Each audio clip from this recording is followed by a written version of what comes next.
Begonias are a bulb that most people remember from their grandma's house.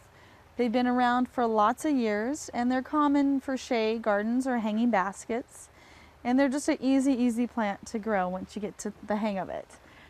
They're originally from Mexico, so they are from the warmer climates, but they can still handle quite a bit of cold. They don't want to freeze altogether, so I have lost them. But yet even in the Pacific Northwest, sometimes I've put them along the eaves and I've never lost them for 5 to 7 years. They've come back. Really pretty plant. The most fascinating begonia that we carry is the daffodil salmon begonia.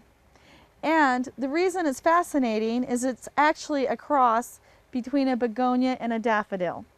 Now genetically, I don't know what's up with that. One's a shade plant and blooms in summer.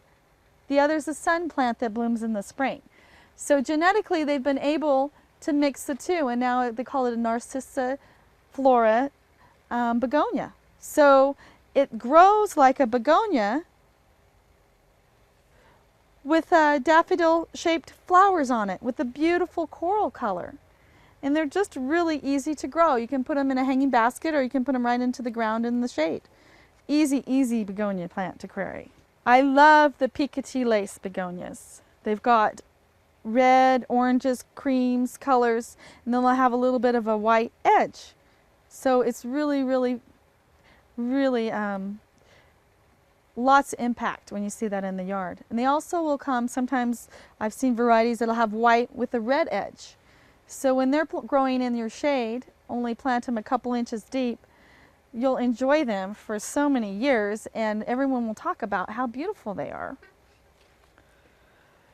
People recognize the hanging basket begonias. They come in yellows, corals, pinks, reds, you name it. And you just put them in a hanging basket and they'll actually cascade off of the hanging basket. As long as they're in the shade and you keep them watered pretty well, they're pretty easy to grow. Okay, the bulbs themselves are just a small bulb and they'll have little points on the top of it that growth comes out of. So they're really easy to grow. You don't plant them too deep, only 1 or 2 inches, and you don't leave them too wet at any one time because if they're in a bog of water, sometimes you lose them. But outside of that, I think begonias are really worth the effort. If we have a really bad winter, sometimes I lose them outside and sometimes I don't. I've left them for 3-4 years and made it. It's just a beautiful plant. We'll continue on with our summer blooming flowers and talk about my favorite, lilies.